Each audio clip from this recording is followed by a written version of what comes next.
Graham, this morning we're going to be talking about feedback in supervision.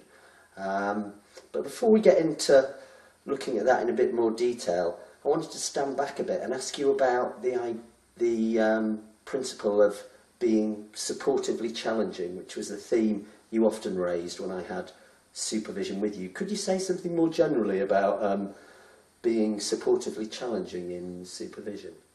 Yeah, I think often a lot of this depends upon the sort of relationship that you've developed with the relationship between the supervisor and the supervisee, really. And one of the ways in which people do grow is actually to have their ideas challenged and examined, and actually invite people to examine their own ideas and challenge their own ideas. I think if in ways of doing that, when you do that, if you do it just bluntly, what you do is arouse feelings and thoughts that then detract from what the intended effect is. So the idea of the supportive challenge is to sort of construct a challenge in a way that people can really connect with. So it's not seen as a criticism, it's not seen as a finger-wagging exercise, which it can often be, or it's not seen as an exposure of incompetence or something like that, but is actually a part of the process by which people can actually develop and grow and see themselves, if you like, from a different perspective, from a different vantage point. One of the things I talk to supervisees about, and often with clients as well, is that none of us are completely transparent to ourselves. There are aspects of ourselves that are outside of our awareness, that we can't see, and so on, but other people can. So it's about actually, saying to people often, look, there'll be people in your life, including me, that can see things in you that you may not see in yourself. And part of the supervision process is to offer you a version, if you like, of yourself from a different vantage point for you to sort of look at, to think about, and to sort of, it's a way of expanding your understanding of yourself and what you're up to. Really. Mm-hmm. But I do imagine that kind of expanding your awareness of yourself, that can be kind of quite difficult. That can be kind of quite painful. And how do you find kind of gauging that? How much challenge and kind of how much support? I think again, when people, one of the things that's important, really, I think in the supervision process is people will come and they'll have anxiety often about what they can and can't say, as in any relationship. So there's always going to be an unsaid, or a not yet said, or a yet to be said sort of elements to the conversation.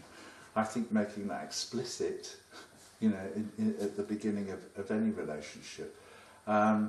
And the key issue, the key thing that will enable the not yet said to become said, to be put on the table, is of course trust. What are you going to do with the material that is presented to you? So one of the anxieties for supervisees is, how are you going to make sense of them?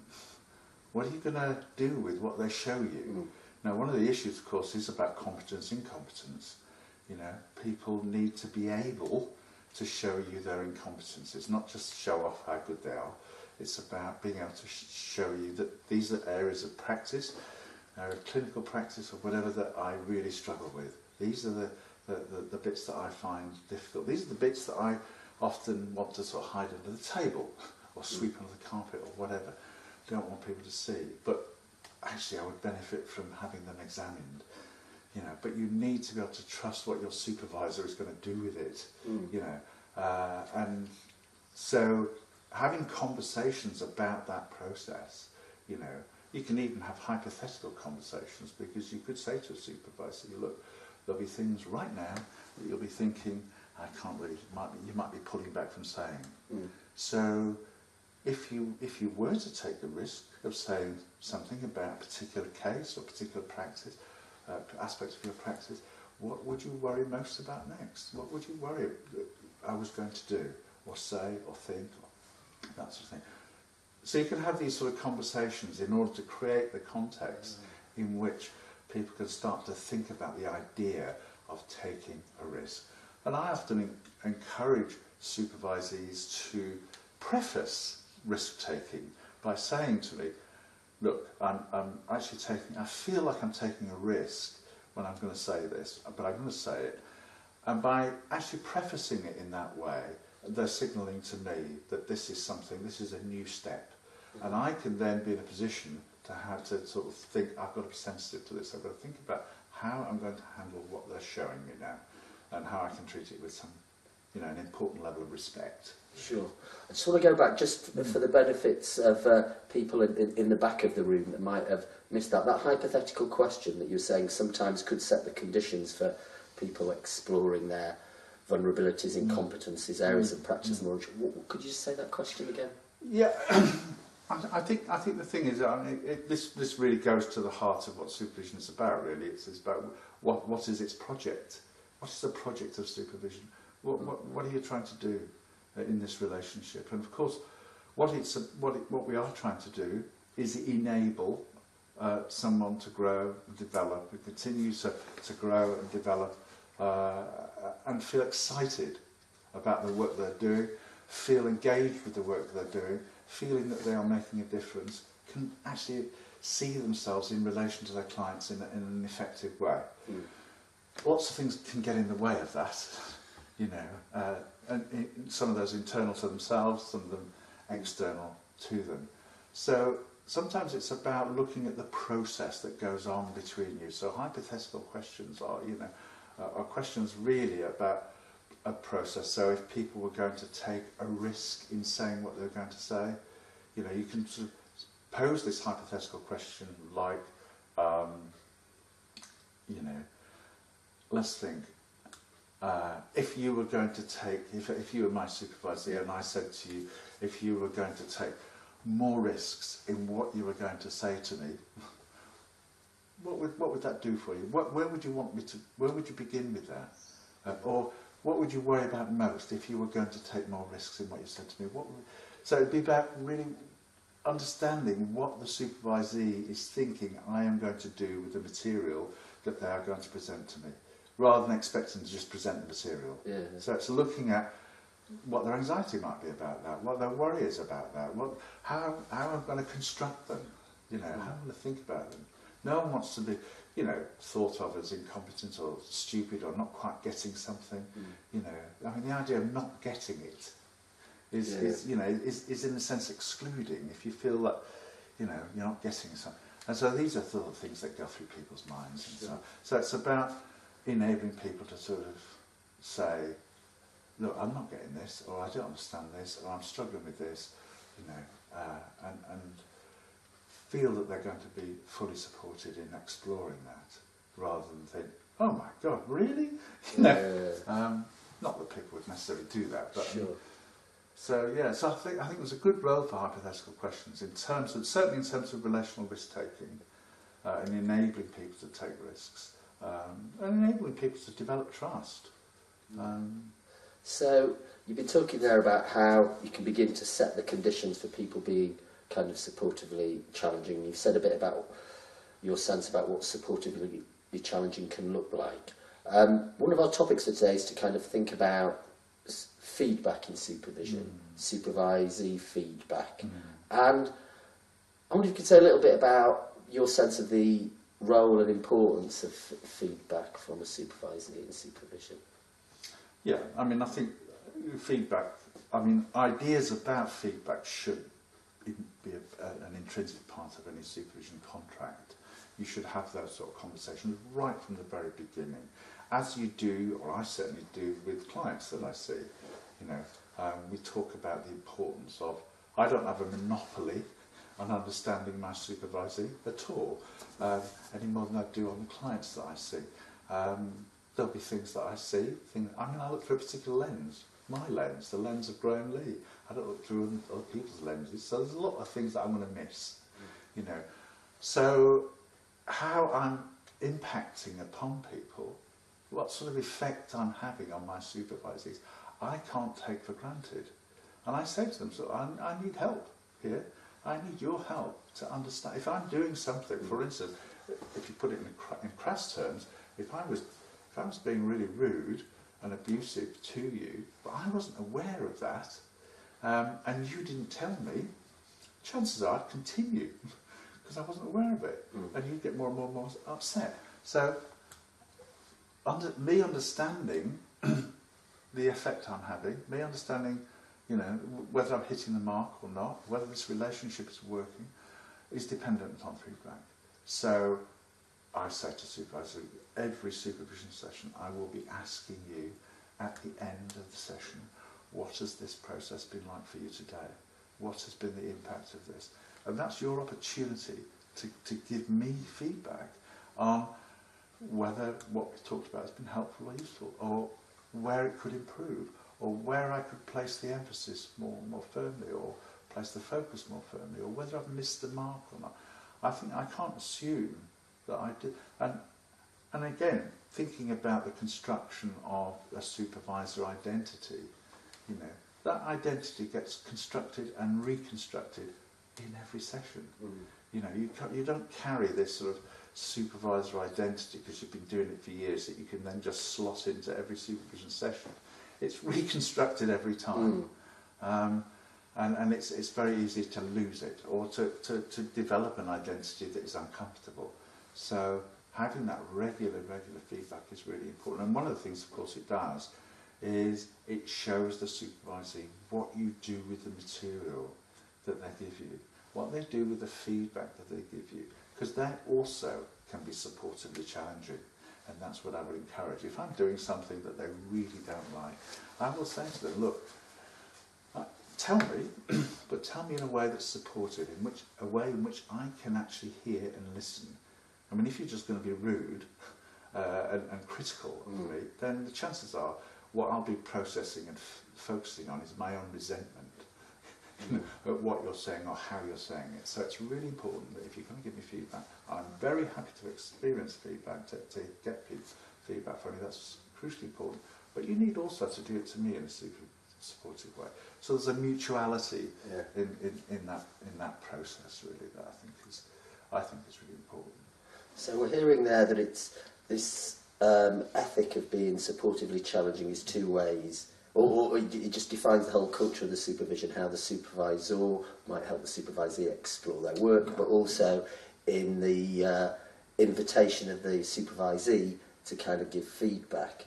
And I'm just wondering, as a supervisor, if you could talk a little bit about some of the ways that you've supported and encouraged the supervisees to be supportively challenging. Well, again, one of the things I do is, you know, when I ask the question, you know, what's this been like? I sometimes say to people, look, there may well be times when you walk away from this, and it's a bit like walking away from a doctor and thinking, God, I didn't ask that.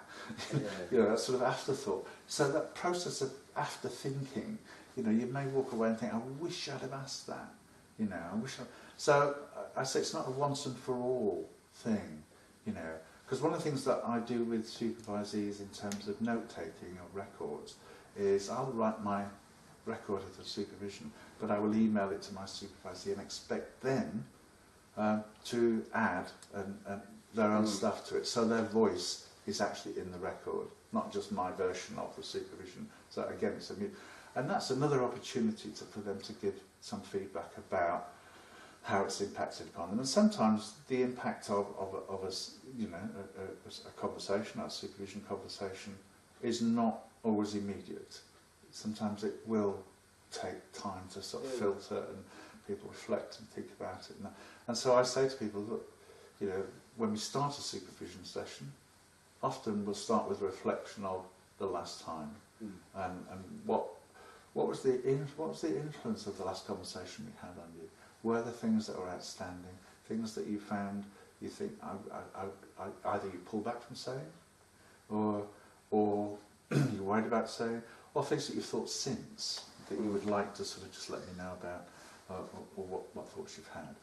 I think showing interest in the process between sessions, you know, what the influence of the sessions has been between, you know, paying attention to that, it's in, you know, I mean that usually goes down well with people, because you know, you're demonstrating that they are in your mind. You've been thinking about it. And the same with you. You can, I mean, the same sort of thing. It's not again a one-way thing.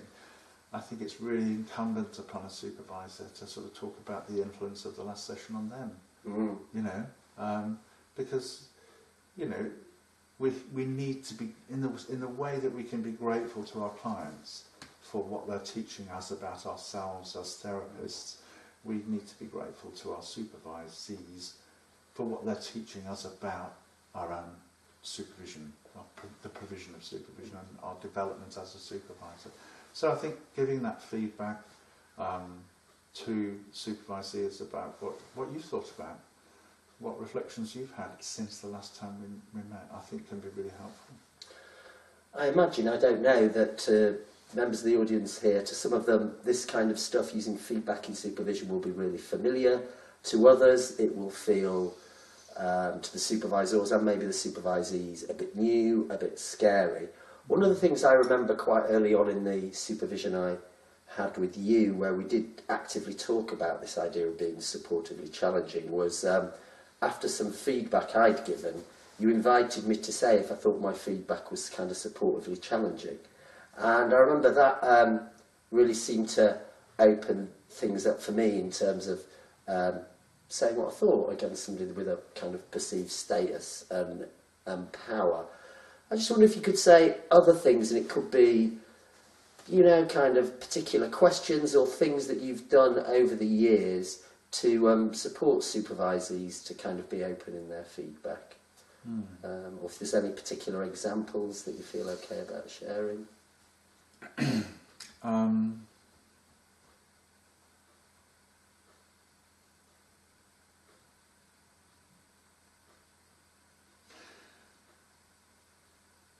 I think there've been quite a number of times when, I mean, there's been some interesting ones really. Some in which there's been a positive outcome, a very positive outcome. Others where, I mean, there's one that's really stuck in my mind. Now I'll just tell you about it now because it's in my mind really. It's triggered from what you were just saying. Was somebody that I was asked to supervise, and it didn't go well. It wasn't going well at all, and I was really quite concerned about it. And whatever I did, whatever I said, was met often with a great deal of silence and a clear struggle to articulate anything.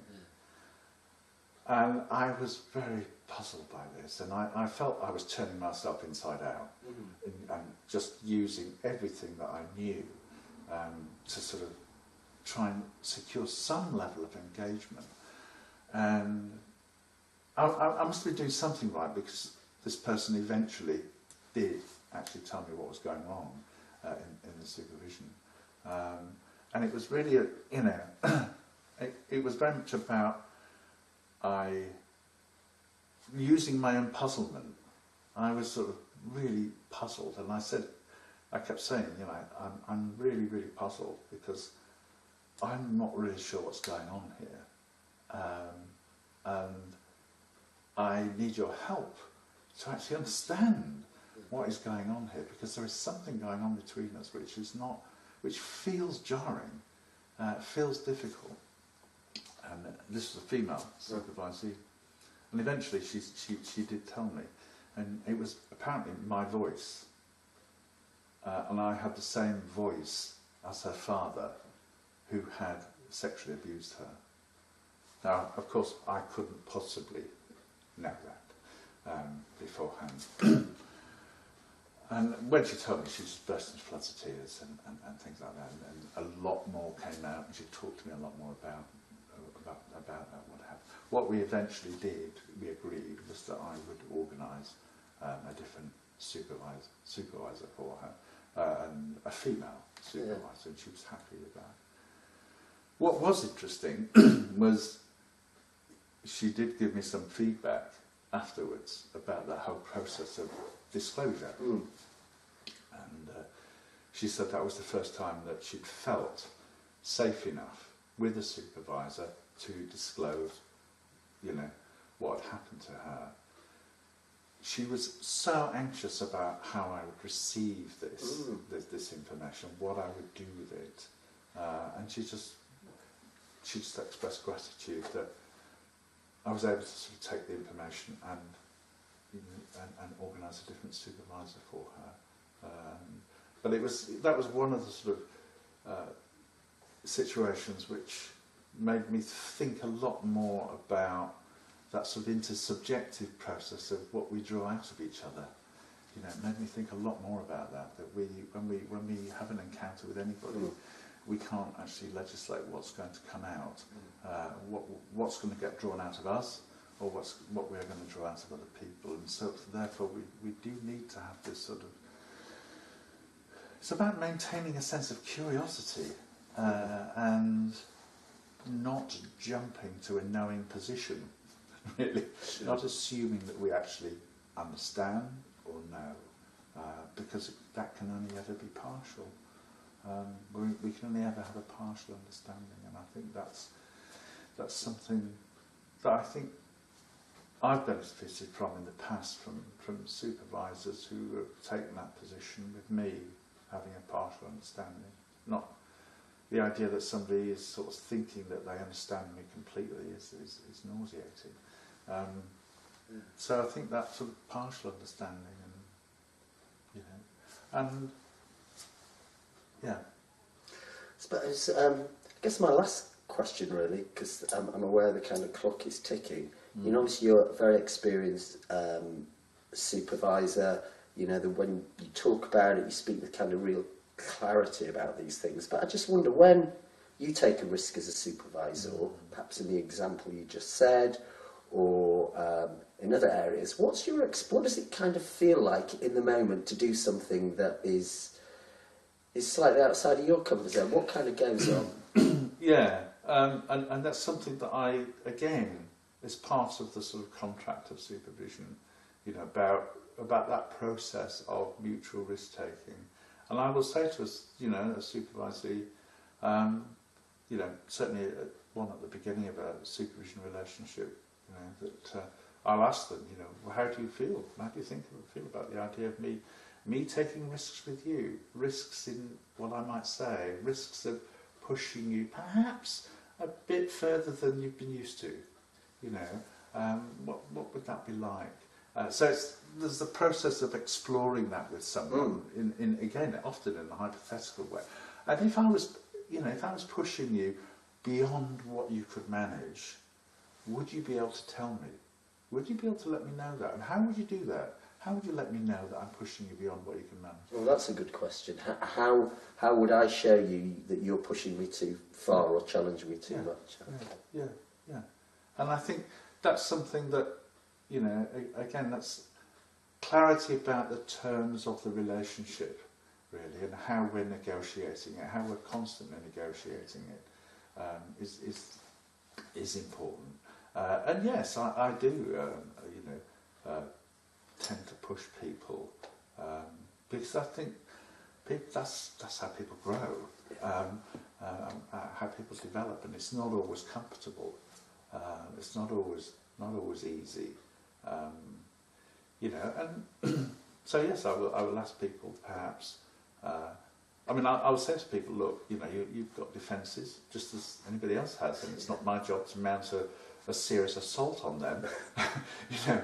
But at the same time, you know, if we are kind of if I'm coming up against quite a defensive response, I will exercise some curiosity about it. How much you're going to sort of tell me is obviously it's up to you, but you know, I see it as part of my job to have some curiosity about that. If you know, particularly if it's constraining, you know, the work that you're doing, and you know, holding you back in some way, you know. I mean, at the end of the day, you know, these aren't, you know, these are subjective. You know, it's a subjective experience. You know, I don't have I will say to a supervisor, I don't have a monopoly on understanding you at all. Neither you don't on yourself either.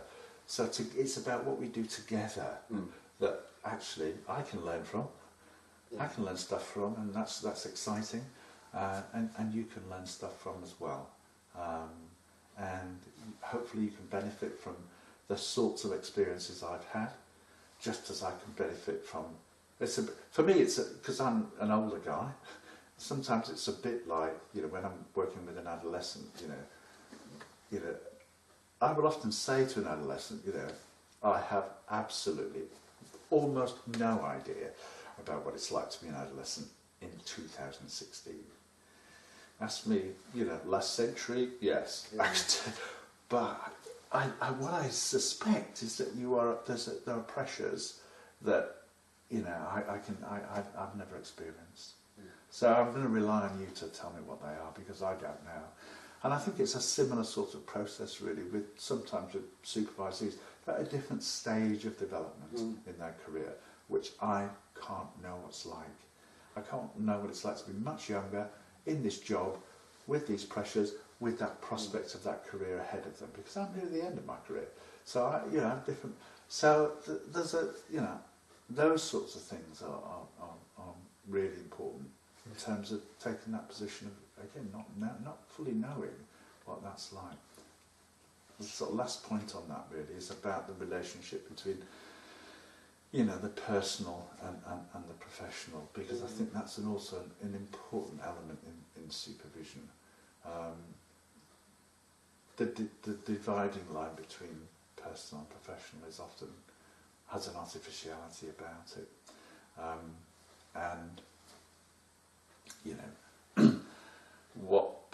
what is being aroused in people from a personal perspective, from their own history, their own past, in relation to their clients, is something that I think is an important focus in supervision. Some people will have grown up in loving, benign families, with significant level of resources available to them. Other people will have grown up in impoverished circumstances, in quite abusive relationships. All of those different backgrounds are going to affect how people respond to clients and to the supervisor. Getting people to think about those connections is important, and because people will have, weakness. I mean, this is interesting. I don't know if you want to carry on with this. There's an example I was just thinking of, really, which just sprung to mind about. I was asked to supervise a team, a therapy team, which was, when I arrived, was astonishingly chaotic. It was a real mess, this team. And they were working with families and going in pairs, largely because they couldn't trust the team behind the screen, because it was just all over the place. We did, we sorted all that out, but we did some work on people's backgrounds and how it related to the professional task. And there were two particular women, two middle-aged women in this team. And what was interesting about this was that one of them had grown up in a very impoverished working-class family with an abusive father, physically abusive father, who was also an alcoholic. And this woman had gone on to have a series of abusive relationships with adult men when she was older. And that inevitably coloured her view of men, including me. The other woman in the team had grown up in this relationship where she had absolutely adored her father. Interestingly, and they were from quite middle class background. Both her parents met as MI5 officers, which is quite an interesting background. But she absolutely adored her father and went on to have, her relationships with men were very exciting, and she liked men. She just liked men. She had a lovely husband that she adored, and so on. And what I'd noticed about them in observing their work was the one that had the abusive background. If a man didn't turn up for a session, in a family session, she'd never ask about him, or she'd never include him in the session in terms of, what might he say or do, or this sort of thing. The other woman, and even when men did turn up, there was a pattern of really not asking him very many questions at all. Focus on the children or the child and the mother. The other one would literally pursue men. If fathers didn't turn up, she wanted to know why, where were they? And it was those sorts of connections, you know, when men were there, she would really talk to them and explore with them and treat them as a really important part of the process. So it's just those two backgrounds, really, that just subtly influenced what got paid attention to when you were in front of the client. Just an example, really, of how background influences what we pay attention to and what we ignore. Indeed, and I suppose that takes us back to the beginning of this conversation where you were talking about the conditions of trust, which are obviously essential for that kind of material to inform supervision. So we're coming to the end of part one. In part two, Graham and I will be talking about the influence of Heidegger's notion of Gelassenheit on the emerging supervisor relationship.